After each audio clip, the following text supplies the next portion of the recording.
யார் இந்த முயிஸ் வஹாப்தீன்? இவர் பற்றி சர்வதேச மனித உரிமை செயற்பாட்டாளர்கள் என்ன கூறுகிறார்கள்? நண்பர் முயிஸ் கண்டியில் இருந்து வந்தவர். அநீதி நடக்கும்போது அதை கண்டிக்க தயங்காதவர். கடந்த சில வருடங்களாக ஜெனீவா மனித உரிமை என்ற வார்த்தைகளோடு முயிஸ் வஹாப்தீன் என்ற பெயரும் இலங்கை முஸ்லிம்களால் மட்டுமின்றி இதர சகோதரத்துவ இனத்தவர்களால் கூட உச்சரிக்கப்பட்டு வருகிறது. காஷ்மீர், பலஸ்தீன், ரோஹிங்யா உட்பட இந்திய சிறுபான்மையினருக்கு எதிரான மனித உரிமை மீறல்களை ஜெனீவா ஐக்கிய நாடுகள் சபையின் மனித உரிமை மாநாட்டில் பேசுவதற்கும் அவர்களுக்கு எதிரான நிறுவனமயப்படுத்தப்பட்ட இனவாதமும் மதவாதமும் இல்லாமல் ஒழிய வேண்டும் எனவும் அஞ்சா நெஞ்சத்துடன் குரல் கொடுத்து வருபவர் தான் இந்த முயிஸ் வஹாப்தீன். கடந்த தேர்தல் காலத்தில் முயிஸ் வஹாப்தீன் அவர்களால் முன்வைக்கப்பட்ட தேர்தல் சம்பந்தமான புள்ளி விவர ஆய்வுகளும் அவரின் மிகச் சாதுவான மக்களை கொள்ளை கொள்ளும் விதமான பேச்சு திறனாலும் மக்கள் மயமான அந்த ஆய்வுகளால் கண்டி மாவட்டத்தில் கேள்விக்குறியாக இருந்த முஸ்லிம் பிரதிநிதித்துவம் பாதுகாக்கப்பட பெரிதும் பங்களித்தது. முன்னாள் கல்வி அமைச்சர் மருகும் பதியுதீன் முகமது அவர்களின் அரசியல் பாசறையில் உருவான பிரபல சமூக சேவையாளரும் மிக நீண்ட கால பிரதேச அரசியல் செயற்பாட்டாளரும் ஓய்வு பெற்ற ஆசிரியருமான அல்ஹாஜ் எம் வஹாப்தீன் அவர்களின் சிரேஷ்ட புதல்வன் முயிஸ் அக்குரணை தெலுங்குகாகவத்த முஸ்லிம் வித்தியாலயத்தில் தனது ஆரம்ப கல்வியையும் அஸ்ஹர் மத்திய கல்லூரியில் கல்வி பொதுத்தராதர உயர்தரம் வரை கற்று ஆரம்ப காலத்திலிருந்தே கல்வியில் மிகுந்த திறமைகளையும் வெளிப்படுத்தினார். பாடசாலை காலத்திலேயே பேச்சு எழுத்து துறையில் தனது திறமையை வெளிக்காட்டினார்.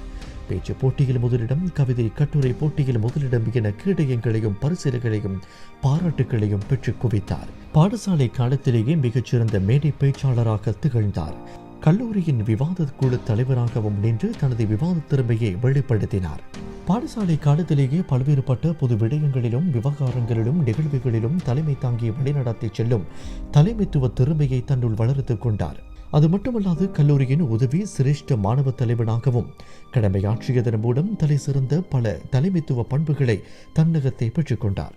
முயிஸ் வஹாப்தீன் சர்வதேச விவகாரங்களுக்கான அரசியல் துறை முதுமானி பட்டப்படிப்பை யூகேயில் அமைந்துள்ள மிக பிரபலியமான யூனிவர்சிட்டி ஆஃப் லூசிஸ்டரில் பூர்த்தி செய்கிறார். சர்வதேச விவகாரங்களுக்கான முதுமானியான இவர் தனது PhD படிப்பையும் இதே துறையில் தொடரவுள்ளார். அரசியல் மற்றும் சர்வதேச விவகாரங்கள் சம்பந்தமான இவரின் ஆய்வும் வாசிப்பும் இவரின் இன்றைய செயற்பாடுகளுக்கு பெரிதும் உதவி அளிக்கின்றன.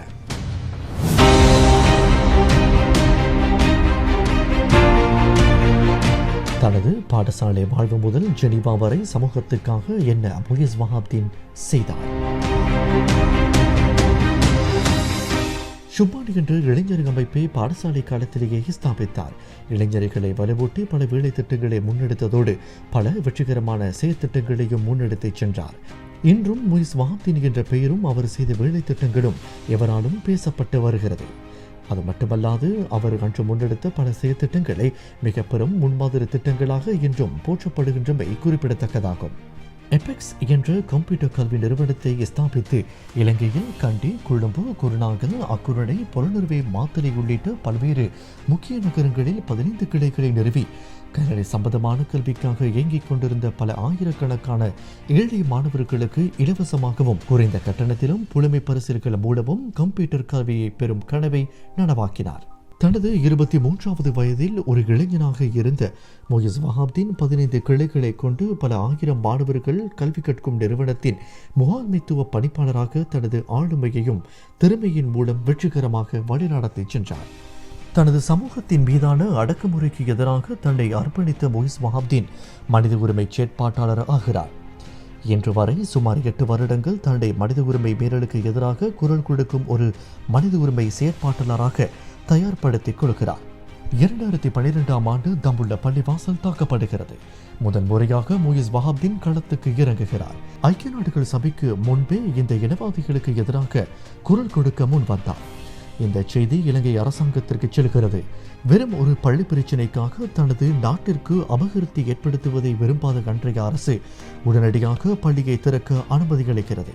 ஆகவே எதிர்ப்பு ஆர்ப்பாட்டம் வாபஸ் பெறப்பட்டது. முயிஸ் வஹாப்தீனின் உரிமைக்கான குரல் இதிலிருந்துதான் ஜெனீவாவிலிருந்து ஒலிக்க ஆரம்பிக்கிறது. 2014ஆம் ஆண்டு அழுத்கம தாக்குதலின் போது புலம்பெயர்ந்து வாழும் இலங்கை முஸ்லிம்களால் யூகேயில் ஆர்ப்பாட்டம் ஆரம்பமானது. அந்த காலகட்டத்தில் பிரான்ஸ், பெரிசிலிருந்து முயிஸ் வஹாப்தீன் ஆர்ப்பாட்டம் ஒன்றை முன்னெடுக்கும் பணியில் குதித்தார். இலங்கை தூதுவர் ஆலயத்தின் பல்வேறுபட்ட தடைகளையும் தாண்டி பாரிஸ் ஈஃபில் டவர் முன்னிலையில் அன்றைய அரசாங்கத்திற்கு எதிராக ஆர்ப்பாட்டத்தை முன்னின்று நடாத்தினார் முயஸ் வஹாப்தீன். தொடர்ந்து ஐரோப்பாவில் வாழும் இலங்கை சமூகத்தவரால் ஜெனீவா ஐநாவுக்கு முன்னிலையிலும் போராட்டங்கள் இடம்பெற்றன. ஜின்தோட்டையில் நடத்தப்பட்ட கலவரத்தை 2017ஆம் ஆண்டு நடைபெற்ற ஐநா சிறுபான்மை விவகாரங்களுக்கான விசேட மாநாட்டில் முன்கொண்டு வந்து சர்வதேச சமூகத்தின் கவனத்தை ஏற்கச் செய்வதனூடாக இலங்கை அரசாங்கத்தை பதில் கூற வைத்தார். 2018 கண்டி திகன முஸ்லிம்களுக்கு எதிரான மிலேச்சத்தனமான தாக்குதலை ஐக்கிய நாடுகள் சபையின் மனித உரிமை மாநாட்டில் கவனத்திற்கு கொண்டுவர முன்னிலையில் இருந்து செயல்பட்டார். ஐநா மனித உரிமை ஆணையாளரினால் திகன கண்டி வன்முறை குறித்து அழுத்தமான அறிக்கை வெளியிட ஆவணம் செய்தார். திகன தாக்குதல் பற்றிய ஆவண படம் ஒன்றையும் 37வது ஐநா மனித உரிமை மாநாட்டில் திரையிடுவதற்கும் முன்னின்று உழைத்தார். ராஜதந்திரிகள், ஐநா நெறிமுறை அவதானிகள், சர்வதேச ஊடகவியலாளர்கள், மனித உரிமை செயற்பாட்டாளர்கள் கலந்து கொண்ட மாநாட்டில் இந்த தாக்குதலுக்கு இலக்கான பள்ளிவாசல் உடைப்பு, வணிக நிறுவனங்கள் தகர்ப்பு உட்பட உயிர் சேதம் என்பவற்றை மிக தெளிவாக சர்வதேசத்தின் கவனத்திற்கு கொண்டு வருவதில் முயஸ் வஹாப்தீனின் பங்களிப்பு மிகவும் மகத்தானது. Very few people who are very committed and professional in the field of human rights. Mr. Muiz Wahabuddin is one of them who always come forward to support vulnerable segment around the world, either people of Sri Lanka, either people of Western Sahara, or the Kashmiri people, or any segment of the world who are vulnerable. Muiz Wahabuddin always stand for their rights. Is having that he's very professional and expert in his relevant field. He's subject matter expert of organizing and managing events very professionally. He understands the UN system, how the written and the oral work and the seminars and the conferences and the events and not only the UN system but how to advocate the human rights for the people who are vulnerable. Muiz Wahabuddin is there in form of providing internship to the students for fighting the rights of the vulnerable people. Muiz Wahabuddin is there for many years. He's very good grip on time management. He has multitasking skills. I wish him very best of luck for his future endeavors. He always stands and speak for human rights in United Nations for the people all over the world. He always stand for justice. He always speak for human rights. He always stand for rights things. When he speak for a Muslim, when he speak for a people from affected area, he speak whatever is true. He don't scare from anything. He don't scare to losing his position from United Nations, but he speak truth in United Nations for every single step of his movement. May Allah bless him, and behalf of International Human Rights Observer, we recommend his name for Nobel Peace Prize. May Allah give him more success and give him, we need leader like him for our community. Muiz is someone that I have worked closely with for the last 5 years, and in doing that we have come up with some real solutions. He is someone that is very easy to talk to. He works closely with anyone no matter where they are from, and he is someone that when we talk we don't just debate issues, we don't just talk about ideas, we actually come up with real world solutions and combine, which is very important, Muiz's knowledge of finance and economics as well as my background in those issues as well, and we can come up with ways to try to solve some of these issues, whether it's infrastructure, whether it's trying to develop new economies, trying to solve some sort of issue without just talking about it. But he is one of the most amazing people you could work with, one of the most hardworking people, and someone that works out of a true sense of goodwill and propriety, someone who knows what to do, someone who will work his hardest to solve a problem for anybody. Mr. Muiz Wahabuddin is a very good person and is active in highlighting the human rights violations around the world. He has an excellent personality and always speaks about the human rights all over the world. I know Mr. Moise from Oxford University while we attended together a course about biblical representations in culture. He's a very good friend. He's very professional in whatever he's doing. He's a great businessman and I highly recommend working with him or exchanging any ideas. I have worked with him in projects related with international relations, in projects related with language, and in projects related with culture. And he's keen and always interested to work more. He's hardworking and always responsible. I would highly recommend any friendly relationship with him or any professional relationship with him because he's a very trustworthy person.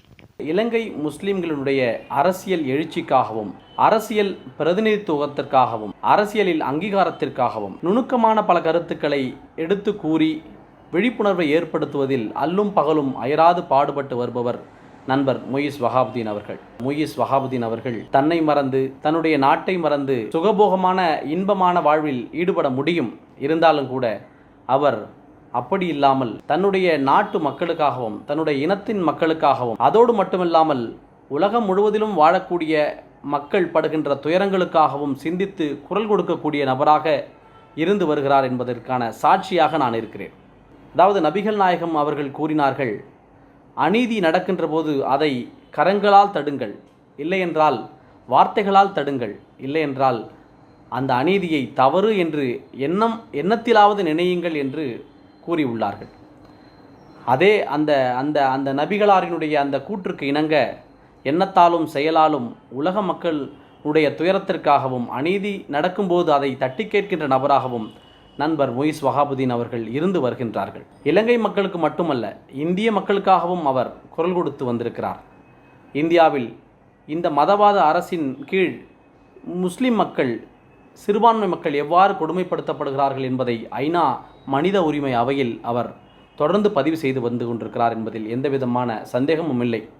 இலங்கையில் corona நோயால் பாதிக்கப்பட்ட முஸ்லிம் மக்களை அவர்களுடைய மார்க்க அடிப்படையில் அடக்கம் செய்வதற்கு விடாமல் அவர்களை அந்த உடலை எரிக்க வேண்டும் என்ற ஒரு சூழ்ச்சி சதி திட்டம் நடைபெற்ற போது அந்த சதிக்கு தீவிரமான பிரச்சாரத்திலும் தீவிரமான போராட்டத்திலும் இறங்கியவர் நண்பர் முயிஸ் என்று சொன்னால் அது மிகையல்ல.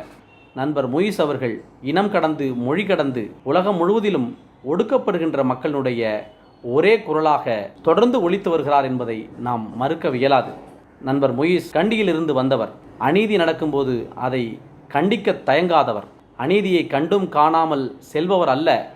அநீதிக்கு எதிராக தொடர்ந்து தன்னுடைய கருத்தையும் தன்னுடைய உழைப்பையும் உலக அரங்கில் தொடர்ந்து பதிவு செய்து வருகிறார். அவருடைய உழைப்பு பாராட்டுதலுக்குரியது.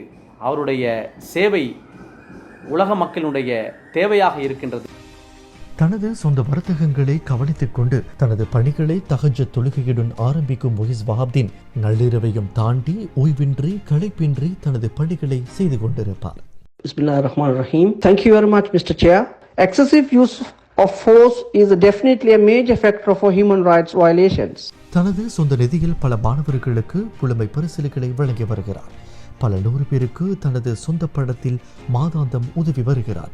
முயிஸ் வஹாபுதீன் ஜெனீவாவிலும் ஐரோப்பாவிலும் பல நகரங்களிலும் பல வர்த்தக நிறுவனங்களை நிறுவி வியாபார முயற்சிகளை வெற்றிகரமாக செய்து வருகிறார். ஷாமாஸ் என்ற நிறுவனத்தை ஜெனீவாவில் ஸ்தாபித்தார். பிரேசியஸ் எம்ப்ரஸ் என்ற நிறுவனத்தை போர்த்துகல் நாட்டில் லிஸ்பன் நகரில் ஸ்தாபித்துள்ளார். Geneva School of Business and Economics என்ற கல்வி நிறுவனத்தை ஜெனீவா நகரில் ஸ்தாபித்து நடத்தி வருகிறார். லீ கேண்டியன் என்ற நிறுவனத்தை பிரான்சில் பெல்காடி என்ற நகரத்தில் ஸ்தாபித்து நடத்தி வருகிறார். France and Sri Lanka chamber of commerce என்ற அமைப்பை பாரிஸில் உருவாக்குவதற்கு முன்னின்று உழைத்தார். இதன் ஸ்தாபக உபதலைவராக தெரிவு செய்யப்பட்டார். அதே போன்று பல அரசு சார்பற்ற சமூக அமைப்புகளை ஐரோப்பாவில் சட்டத்திட்டங்களுக்கேற்ப உருவாக்கினார். வேர்ல்டு யூத் பார்லிமெண்ட் என்ற அமைப்பை 2008 உருவாக்கினார். International centre for human rights and peace என்ற அமைப்பை ஜெனீவாவை தலைமையமாக கொண்டு ஸ்தாபித்தார். EIEPSR European institute for economics political and social research என்ற ஆய்வுக்கான நிலையத்தை சுவிஸ் ஜெனீவா நகரத்தில் தனது நீண்டகால நண்பரான டாக்டர் ஃபலீல் ஜமால்தீனுடன் இணைந்து ஸ்தாபித்துள்ளார். உலகின் பல நாடுகளைச் சேர்ந்த பலதரப்பட்ட ஆய்வாளர்களும் கல்விமான்களும் இந்த அமைப்புடன் இணைந்து செயல்படுகிறார்கள். தனது புதிய வியாபார முயற்சியாக 9500 சதுர மீட்டர் பரப்பில் பிரான்சில் தென்மேற்கில் அமைந்துள்ள நகரம் ஒன்றில் எக்கோ ஃப்ரெண்ட்லி ஹாலிடே ரிசோர்ட் என்ற சுற்றுலா தளம் ஒன்றை ஸ்தாபித்து வருகிறார். சகல வசதிகளையும் கொண்ட இந்த வேலை திட்டம் பூர்த்தியடையும் தருவாயில் இருக்கிறது.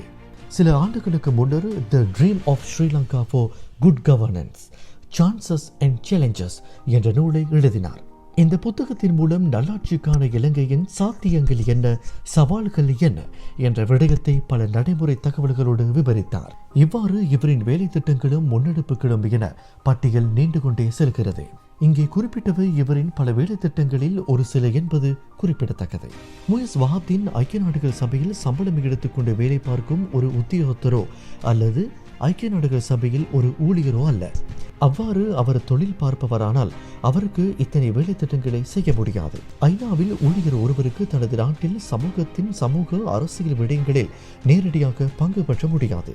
முயஸ் வஹாப்தீன் ஐக்கிய நாடுகள் சபையில் வேலை பார்க்கும் ஒருவர் அல்ல. மாறாக அவர் ஐக்கிய நாடுகள் சபையில் அங்கீகாரம் பெற்ற எக்கோசோக் மனித உரிமை அமைப்பின் ஐக்கிய நாடுகள் சபையின் ஜெனீவா மற்றும் நியூயார்க்கிற்கான பிரதிநிதியாகவே அவர் ஐநா மனித உரிமை மாநாடுகளில் கலந்து பிரதான நிகழ்வுகளில், விவாதங்களில் மற்றும் இன்டராக்டிவ் டயலாக்களிலும் பங்கு பற்றி உலகில் நடைபெற்று வரும் மனித உரிமை மீறல்களுக்கு எதிராக குரல் கொடுத்து வருகிறார். Palestine, Myanmar, Syria, Kashmir, India மற்றும் இலங்கை உள்ளிட்ட பல நாடுகளில் நடைபெறும் மனித உரிமை மீறல்களுக்கு எதிராக ஐநாவில் கவனத்தை ஈர்க்கும் பல வேலை திட்டங்களையும் பிலட்ரல் அண்ட் மல்டிலட்ரல் லொபியில் பணிகளை செய்து வருகிறார். இந்தியா போன்ற பலம் வாய்ந்த நாட்டு ராஜதந்திரிகளும் பல நாட்டு தலைவர்களும் கலந்து கொண்ட ஐநாவின் சென்ற மனித உரிமை மாநாட்டில் இந்திய அரசின் சிறுபான்மையினருக்கு எதிராக மனித உரிமை மீறல்களை அப்பட்டமாக வெளிச்சத்துக்கு கொண்டு வந்தார். அஞ்சா நெஞ்சத்துடன் அவற்றை எதிர்த்து பிரதான நிகழ்வுகளில் குரல் எழுப்பினார். இவரின் இந்த உரையாடலால் முழு மண்டபமும் ஆதரந்து போனது. Violence against minorities is a daily reality for millions of Indians, affecting all strata economic classes in India.